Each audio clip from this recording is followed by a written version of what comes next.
Students, एडुविला point channel में आपका स्वागत है। विंटर वैकेशन के बाद काफ़ी लंबी छुट्टियों के बीतने के बाद हम मिल रहे हैं, तो आई होप आप सभी अच्छे होंगे और ठंड के दिनों में आपको भी वर्कशीट का काफ़ी इंतज़ार रहा होगा। तो चलिए शुरू करते हैं आज की वर्कशीट। और आज की वर्कशीट है क्लास 9 के सामाजिक विज्ञान की वर्कशीट नंबर 73। ये वर्कशीट 16/1/2021 के लिए है, जनवरी की ये पहली वर्कशीट है। तो आज की जो वर्कशीट है ये पुनरावृत्ति वर्कशीट है, रिवीजन है। भारत आकार और स्थिति चैप्टर 1 है ये आपके ज्योग्राफी की। यहाँ 3 से 5 अंक वाले प्रश्न हैं और एक स्रोत आधारित प्रश्न दिया गया है। ये स्रोत आधारित प्रश्न पढ़ने के बाद 4 अंक का एक अंक का 4 प्रश्न होगा। तो देख लेते हैं पहले प्रश्न क्या है। पहला प्रश्न है 3 से 5 अंक वाला, भारत का अक्षांशीय और देशांतरीय विस्तार लिखिए। और प्रश्न 2 है 82 डिग्री 30 मिनट पूर्वी देशांतर को भारत के प्रमुख याम्योत्तर के रूप में क्यों चुना गया। प्रश्न 3 है भारत के पड़ोसी देशों पर टिप्पणी लिखिए। और प्रश्न 4 है भारत के द्वीप समूहों पर टिप्पणी लिखिए। फिर प्रश्न 5 है प्राचीन समय से भारत के पश्चिमी देशों के साथ संबंध के बारे में विस्तार पूर्वक लिखिए।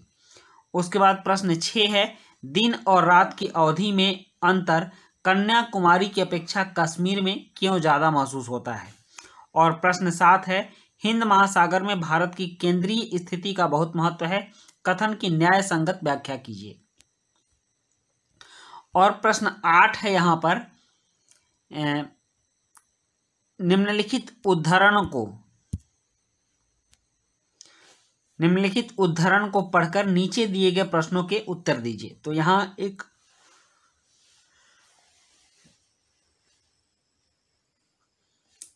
पैराग्राफ दिया गया है, इस पैराग्राफ को हम लोग पढ़ लेते हैं, उसके बाद जो प्रश्न दिए गए हैं उन प्रश्नों के उत्तर करेंगे। तो पैराग्राफ है भारत का विश्व के देशों के साथ संपर्क युगों पुराना है, परंतु यह संबंध समुद्री जलमार्गों की अपेक्षा भूभागों से होकर था। मतलब कि पहले जो विश्व का भारत के साथ संबंध था यह समुद्र से ना होकर स्थलीय भाग से था, स्थलीय सीमा था।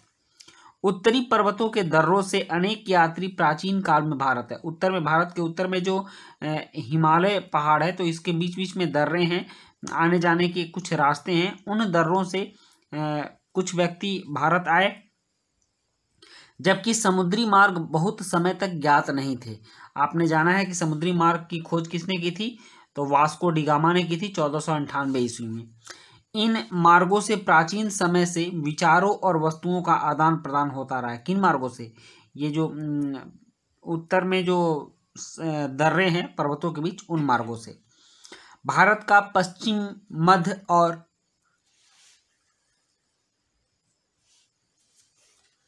पूर्वी एशिया तथा दक्षिणी एशिया के पड़ोसी देशों के साथ एक अद्भुत संपर्क रहा है। इसी प्रकार उपनिषदों के विचार, रामायण तथा पंचतंत्र की कहानियां, भारतीय अंक एवं दशमलव प्रणाली आदि संसार के विभिन्न भागों तक पहुंच सके। मसाले, मलमल आदि कपड़े तथा व्यापार के अन्य सामान भारत से विभिन्न देशों को ले जाए जाते थे। इसके विपरीत यूनानी स्थापत्य कला तथा पश्चिमी एशिया की वास्तुकला के प्रतीक मीनारों तथा गुंबदों का प्रभाव हमारे देश के विभिन्न भागों में देखा गया। अब इसके बाद कुछ प्रश्न हैं। यहाँ प्रश्न 1 है इनमें से किस यातायात के साधन का प्रयोग भारत द्वारा विदेशों से संबंध स्थापित करने के लिए किया जाता था। जल मार्ग, भूमार्ग, वायुमार्ग तथा इनमें से कोई नहीं। दूसरा प्रश्न है दशमलव प्रणाली की शुरुआत कहाँ हुई। और तीसरा प्रश्न है भारतीय स्थापत्य पर किस पश्चिमी स्थापत्य शैली का प्रभाव आया है। चौथा प्रश्न है प्राचीन समय में विभिन्न देशों को भारत द्वारा निर्यात किए जाने वाली कुछ वस्तुओं की सूची बनाइए। तो चलिए अब इन प्रश्नों के उत्तर लिखते हैं और एक आंसर शीट बनाते हैं। आप उस आंसर को अपने कॉपी में लिख लेंगे और उसके बाद अपने टीचर को दिखा देंगे। चलिए अब इन प्रश्नों के उत्तर हम देखते हैं क्या क्या उत्तर हैं।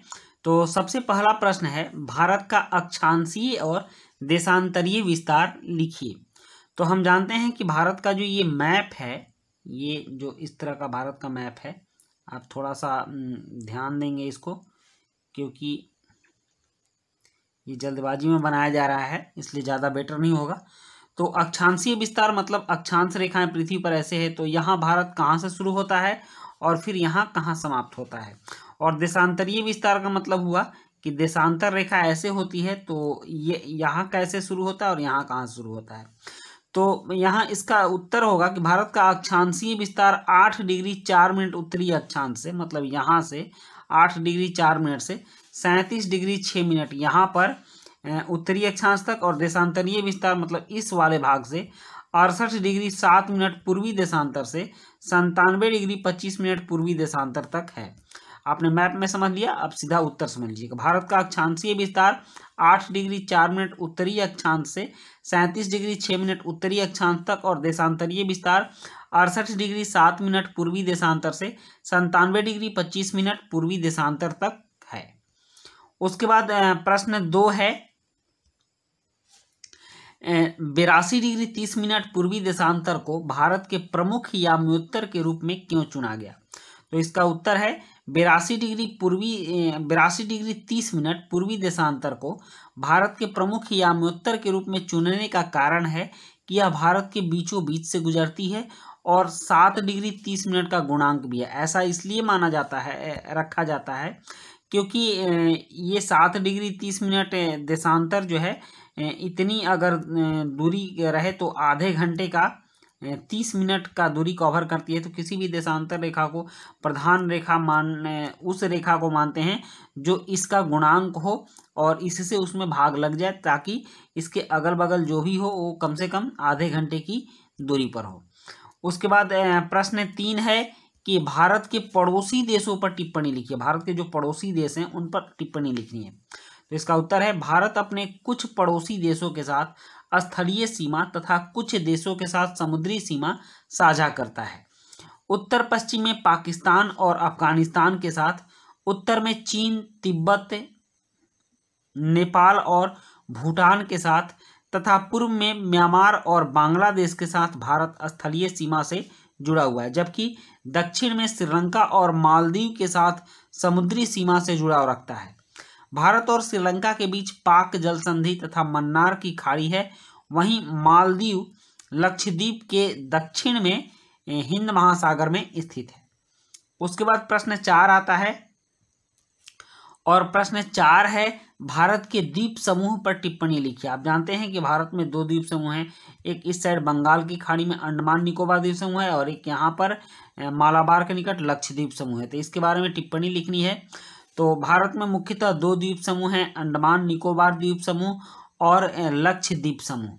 ये द्वीप होंगे, आप इनको द्वीप पढ़ेंगे। अंडमान निकोबार द्वीप समूह बंगाल की खाड़ी में स्थित है।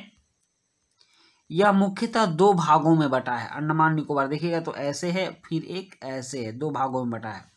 उत्तर में अंडमान, इसको अंडमान कहते हैं, और दक्षिण में निकोबार, और इसको निकोबार कहते हैं। यह द्वीप समूह निमज्जित पर्वतों की श्रेणी, निमज्जित पर्वत श्रेणी का मतलब ये हुआ निमज्जित कि ये पानी में डूबे हुए पर्वतों की श्रेणी है, और जो बाहर निकले हैं जल के ऊपर ये द्वीप का रूप ले लिए हैं। यह द्वीप समूह देश की सुरक्षा के लिए अत्यंत महत्वपूर्ण है। यहाँ की जलवायु विषुवतीय है तथा यह घने जंगलों से आच्छादित है। लक्षद्वीप समूह अरब सागर में मालाबार के निकट स्थित है।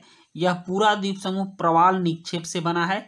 कवारत्ती द्वीप लक्षद्वीप समूह का प्रशासनिक मुख्यालय है। उसके बाद प्रश्न 5 है, भारत के प्राचीन समय से भारत के पश्चिमी देशों के साथ संबंध के बारे में विस्तार पूर्वक लिखिए। तो चलिए इसका उत्तर है, प्राचीन समय से ही भारत के पश्चिमी देशों के साथ व्यापारिक तथा बौद्धिक संबंध रहे हैं, जिसके उदाहरण के रूप में हमें देखने को मिलता है कि भारत की पंचतंत्र की कहानियाँ, उपनिषदों के विचार, बौद्ध धर्म, भारतीय अंक एवं दशमलव प्रणाली विश्व के विभिन्न भागों तक पहुँच सके हैं।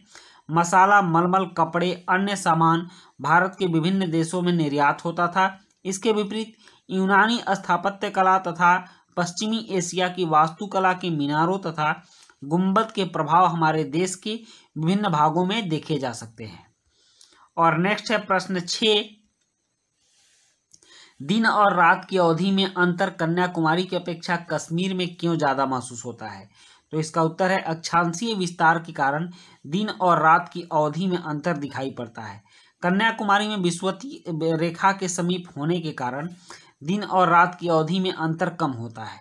आप ध्यान दीजिएगा कि पृथ्वी पर आप जब ग्लोब की स्थिति देखेंगे तो यहाँ पर यह विषुवत रेखा हो गया और यहाँ पर सूर्य की किरणें सीधी पड़ती हैं, तो इस क्षेत्र के नज़दीक में जो भी स्थान होगा वहाँ दिन रात की अवधि में कम अंतर होगा, जबकि इससे जैसे जैसे आप दूर होते चले जाएंगे, चाहे उत्तरी गोलार्ध में जाएं या फिर दक्षिणी गोलार्ध में, जैसे ही आप विषुवत रेखा से दूर होंगे वहाँ दिन और रात की लंबाई में व्यापक अंतर देखने को मिलता है। तो उसी तरह अक्षांशीय विस्तार के कारण दिन और रात की अवधि में अंतर दिखाई पड़ता है। कन्याकुमारी में विषुवत रेखा के समीप होने के कारण यहाँ दिन और रात की अवधि में अंतर कम होता है, जबकि कश्मीर में विषुवत रेखा से दूर होने के कारण दिन और रात की अवधि में अंतर बड़ा होता है।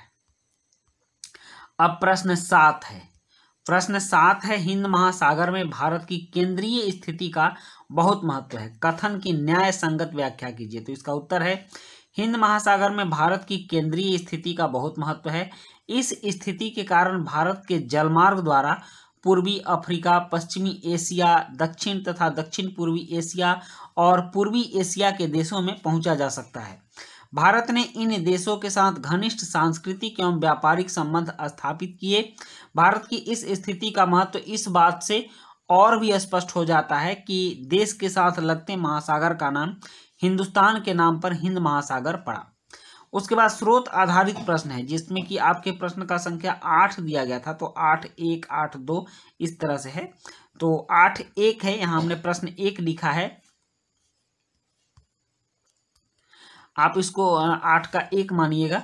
प्रश्न 1, इनमें से किस यातायात के साधन का प्रयोग भारत द्वारा विदेशों से संबंध स्थापित करने के लिए किया जाता था? तो प्राचीन में भूमार्ग का किया जाता था, तो इसका उत्तर है भूमार्ग। उसके बाद है प्रश्न 2, दशमलव प्रणाली की शुरुआत कहाँ हुई? तो इसका उत्तर है दशमलव प्रणाली की शुरुआत भारत में हुई। और प्रश्न 3 है, भारतीय स्थापत्य पर किस पश्चिमी स्थापत्य शैली का प्रभाव आया है? तो इसका उत्तर है भारतीय स्थापत्य पर यूनानी स्थापत्य शैली का प्रभाव आया है। और प्रश्न 4 है, विभिन्न प्राचीन समय में विभिन्न देशों को भारत द्वारा निर्यात किए जाने वाली कुछ वस्तुओं की सूची बनाइए। तो इसका उत्तर है प्राचीन समय में विभिन्न देशों को भारत से निम्नलिखित वस्तुएं निर्यात की जाती थी, मसाले, मलमल, कपड़े आदि।